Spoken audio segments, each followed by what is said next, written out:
अस्सलाम वालेकुम दोस्तों, की हाल चाल है? ठीक ठाक हो?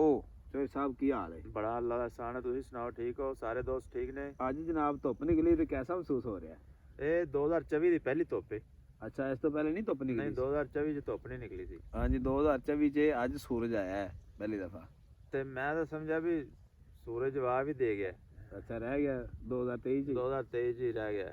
2023 ਚ ਜਿਹੜਾ ਅਪਡੇਟ ਨਹੀਂ ਹੋਇਆ 2024 ਚ। अपडेट हो गया माशाल्लाह। ਹੁਣ ਤਾਂ ਬੜਾ ਖੂਬਸੂਰਤ ਲੱਗ ਰਿਹਾ ਜੀ। ਇਹ ਜਦੋਂ ਅਪਡੇਟ ਨਾ ਹੋਇਆ ਉਦੋਂ ਸਾਰਾ ਕੁਝ ਕੁੰਜਾ ਵੀ ਜਾਣਾ ਹੈ। ਨਹੀਂ ਜੀ, ਉਦੋਂ ਤਾਂ ਇਹਨੇ ਸਵਾਰ ਕੇ ਅਪਡੇਟ ਹੋਣਾ ਜਦੋਂ ਇਹਨੇ ਕੁੰਜਣਾ। ਹੋਰ ਸੁਣਾਓ ਫਿਰ। ਬਹਰਹਾਲ ਇਹ ਗੱਲ ਹੈਗੀ ਵੀ ਨਿਜ਼ਾਮੇ ਜ਼ਿੰਦਗੀ ਮਫਲੂਜ ਹੋ ਜਾਂਦਾ ਅਗਰ ਧੁੱਪ ਨਾ ਨਿਕਲੇ ਤਾਂ। ਲੇਕਿਨ ਅੱਜ ਧੁੱਪ ਨਿਕਲੀ ਮਾਸ਼ਾਅੱਲਾ ਤੇ ਅਸੀਂ ਵੀ ਸਟੈਂਡ ਬਾਹਰ ਕਰ ਲੈਂਦਾ। ਭਾਈ ਸਾਈਡ ਤੇ ਹੋ ਜਾਓ, ਅੱਜ ਧੁੱਪ ਨਿਕਲੀ, ਤੁਸੀਂ ਅੱਗੇ ਹੱਥ ਖਲੋਗੇ। ਭਾਜੀ ਸਾਇਆ ਲਾਓ।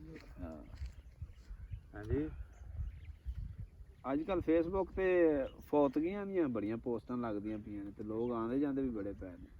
ਉਹ ਮੇਰੇ ਦੋਸਤ ਮੇਰੇ ਭਾਈ ਉਹ ਨੇ ਹਾਂ, ਜਿਹੜੇ ਸਿਆਸਤ ਦੇ ਵਿੱਚ ਪੈਰ ਰੱਖੀ ਖੜੇ ਨੇ। ਅੱਛਾ, ਕੋਈ ਵੀ ਤੇ ਸਿਆਸਤਦਾਨ? ਜਿਹੜੇ ਸਾਨੂੰ ਐਵੇਂ ਦਾ ਹੀ ਮਾਮੂ ਬਣਾਉਣਾ ਚਾਹੁੰਦੇ ਨੇ ਅੱਛਾ, ਵੀ ਜਿਵੇਂ ਉਹ ਹਿੰਦੁਸਤਾਨ ਦੀ ਪੁਰਾਣੀ ਮਿਸਾਲ ਮਸ਼ਹੂਰ ਹੈ ਅੱਛਾ, ਵੀ ਕੋਈ ਬੰਦਾ ਬਾਹਰੋਂ ਰੇਲਵੇ ਸਟੇਸ਼ਨ ਤੇ ਆ ਕੇ ਉਤਰਿਆ ਹਾਂ, ਤੇ ਅੱਗੋਂ ਇੱਕ ਛੋਟੀ ਉਮਰ ਦਾ ਮੁੰਡਾ ਭੱਜ ਕੇ ਪਿਆ, ਉਹਨੇ ਮਾਮੂ ਜੀ ਚਰਨ ਛੂਹਣਾ, ਅੱਛਾ, ਚਰਨ ਯਾਨੀ ਕਿ ਮੈਂ ਤੁਹਾਡੇ ਪੈਰੀ ਪੈਣਾ, ਪੈਰਾਂ ਨੂੰ ਹੱਥ ਲਾਉਣ। ਉਹਨੇ ਮਾਮੂ ਜੀ ਚਰਨ ਛੂਹਣਾ, ਅੱਛਾ, ਉਹਨੇ ਪੈਰੀ ਪੈਣਾ, ਉਹਨੇ ਭਾਈ ਮੈਂ ਪਛਾਣਿਆ ਨਹੀਂ ਕੌਣ, ਉਹਨੇ ਮੈਂ ਮੁੰਨਾ।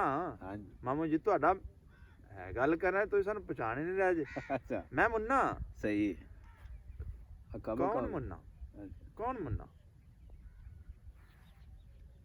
ਉਹਨੇ ਕਿਹਾ ਵੀ ਮਾਮੂ ਜੀ ਤੁਹਾਡੀ ਵੀ ਗਲਤੀ ਨਹੀਂ, ਹਾਂਜੀ, ਤੁਹਾਨੂੰ ਦੇਰ ਹੀ ਬੜੀ ਹੋਈ ਗਿਆ ਨੂੰ। ਹਾਂ, ਤੇ ਮੈਂ ਤਾਂ ਛੋਟਾ ਸੀ ਜਦੋਂ ਤੁਸੀਂ ਗਏ ਚਲੇ ਸੀ, ਸਹੀ ਹੈ, ਤੇ ਤੁਸੀਂ ਬੜੀ ਦੇਰ ਬਾਅਦ ਆਏ ਜੇ। ਆਓ ਤੁਸੀਂ, ਮੈਂ ਨਾ ਤੁਹਾਨੂੰ ਘੁਮਾਣਾ ਫਿਰਾਣਾ। ਹਾਂਜੀ, ਉਹਨੇ ਜਨਾਬ ਸ਼ਹਿਰ ਘੁਮਾਏ ਫਿਰਾਏ ਤੇ ਸਾਰਾਂ ਕਰਾਈਆਂ ਸਾਰੀਆਂ ਗੁਰਦੁਆਰਿਆਂ ਦੀਆਂ। ਠੀਕ ਹੈ, ਉਹਨੇ ਮਾਮੂ ਜੀ ਹੁਣ ਤੁਹਾਨੂੰ ਗੰਗਾ ਨਾ ਨਹਾਵਾਂ। ਅੱਛਾ, ਚਲੋ ਜੀ, ਹੁਣ ਗੰਗਾ ਤਾਂ ਫਿਰ ਨਹਾਉਣਾ ਹੀ ਪੈਣਾ। ਹਾਂ, ਉਹ ਗੰਗਾ ਨਹਾਉਣ ਗਿਆ ਚਲੇ ਤੇ ਮਾਮੂ ਹੋਰੇ ਗੰਗਾ ਜੀ ਟੁੱਬੀ ਲਾਈ ਅੱਛਾ, ਤੇ ਮੁੰਨੇ ਨੇ ਉਹਦਾ ਸਾਰਾ ਸਮਾਨ ਤੇ ਲੀੜੇ ਲੈ ਤੇ ਚੁੱਕੇ ਤੇ ਉਹ ਪੈ ਜਾਂਦੇ। ਉਹਨੂੰ ਮਾਮੂ ਬਣਾ ਦਿੱਤਾ। ਉਹ ਹੁਣ ਮਾਮੂ ਹੋਰੇ ਜਦੋਂ ਨਹਾ ਕੇ ਬਾਹਰ ਨਿਕਲੇ ਤਾਂ ਉਹਨੇ ਯਾਰ ਮੁੰਨਾ ਕਿੱਥੇ, ਮੁੰਨਾ ਕਿੱਥੇ, ਮੁੰਨਾ ਕਹਾਂ ਹੈ, मुन्ना कहाँ है? हाँ। कौन मुन्ना? मुन्ना जिसका मैं मामू हूँ। ये सियासतदान भी हमारे साथ भाई ऐसा ही करने वाले हैं। ठीक है, ये ऐसे 5 साल बाद हमें मामू मुन्ना बन के आते हैं, अच्छा, और मामू बनाकर चले जाते हैं। हाँ जी, बिल्कुल। ठीक है, फिर 5 साल हमें नजर नहीं आते।